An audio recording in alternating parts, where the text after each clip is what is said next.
আসসালামু আলাইকুম, আমি বিজয় বলছি। আপনারা এখন দেখতে পাচ্ছেন যে আমার এই সমুদ্রে যেখানে আছি সেটা হলো কোরিয়ান সি।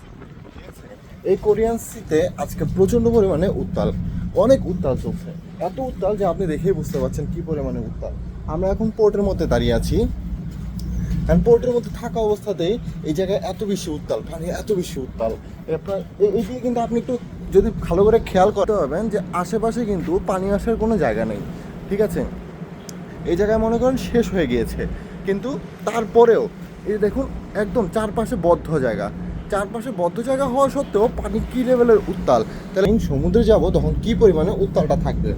এত সমুদ্র উত্তাল থাকার জন্য আমাদের শিপ গত 4 দিন ধরে এই পোর্টের মধ্যে আটকা হয়ে আছে। পোর্ট পুরাটা বন্ধ হয়ে আছে অনির্দিষ্টকালের জন্য। এই পোর্ট কবে খুলবে তার কোনো দিক নির্দেশনা আমাদেরকে এখনও দেওয়া হয়নি। আর আমাদের এই শিপ এখন প্রচণ্ড পরিমাণে লোডেড হয়ে আছে। এখন এই শিপ আমরা যাব হলো চায়নাতে, চায়নার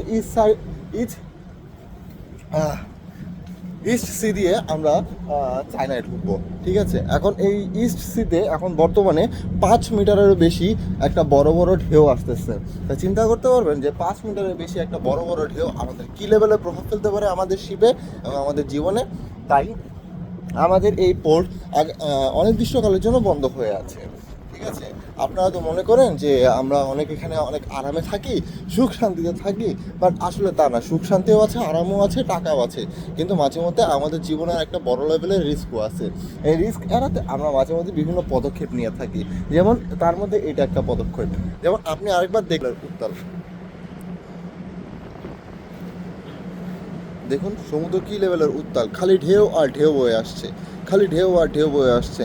আকাশ দেখুন কী লেভেলের মেঘলা হয়ে আছে। যাই হোক বন্ধু, বিজয় ছিলাম আপনাদের সাথে এতক্ষণ। ঠিক আছে, আমাদের এরকম সুন্দর সুন্দর ভিডিও দেখতে থাকলে আমাকে লাইক করে থাকবেন, ফেসবুকে কমেন্ট করে থাকবেন এবং শেয়ার দিয়ে থাকবেন, যাতে আমার এই ভিডিও সবার কাছে পৌঁছতে পারে। এখন আমি যাচ্ছি ঘুমাইতে। আল্লাহ হাফেজ।